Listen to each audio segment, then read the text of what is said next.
জনসংখ্যার দিক থেকে বিশ্বের নবম স্থান থেকে দ্বিতীয় অবস্থানে উঠে এসেছে বাংলাদেশের রাজধানী ঢাকা। জাতিসংঘের প্রতিবেদনে বলা হয়েছে, তালিকায় প্রথম স্থানে রয়েছে ইন্দোনেশিয়ার রাজধানী জাকার্তা।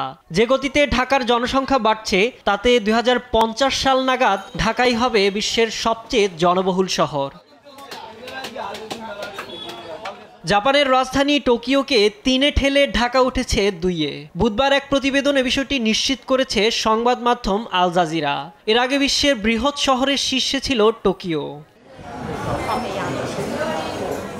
জাতিসংঘের তথ্য অনুযায়ী জাকার্তায় এখন বসবাস করেন 4,19,00,000 মানুষ, ঢাকায় 3,66,00,000 ও টোকিওতে 3,34,00,000 মানুষ। এছাড়া জাতিসংঘের অর্থনীতি ও সামাজিক বিভাগের ওয়ার্ল্ড আরবানাইজেশন প্রসপেক্টস 2025 শীর্ষক রিপোর্টে বলা হয়েছে, বিশ্বব্যাপী মেগাসিটি এখন 33টি, যেখানে 1975 সালে ছিল মাত্র 8টি।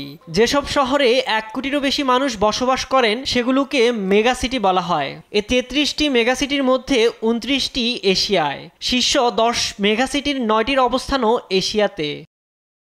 বাকি শহরগুলোর মধ্যে রয়েছে ভারতের নয়াদিল্লি, চীনের সাংহাই, চীনের গুয়াংজু, ফিলিপাইনের ম্যানিলা, ভারতের কলকাতা ও দক্ষিণ কোরিয়ার সিওল। এর মধ্যে শুধুমাত্র মিশরের রাজধানী কায়রোর এশিয়ার বাইরে থাকা শীর্ষ মেগাসিটির একটি। আমেরিকা অঞ্চলে সবচেয়ে বড় শহর ব্রাজিলের সাও পাওলো ও সাব সাহারান অঞ্চলের সবচেয়ে বড় শহর নাইজেরিয়ার লাগোস।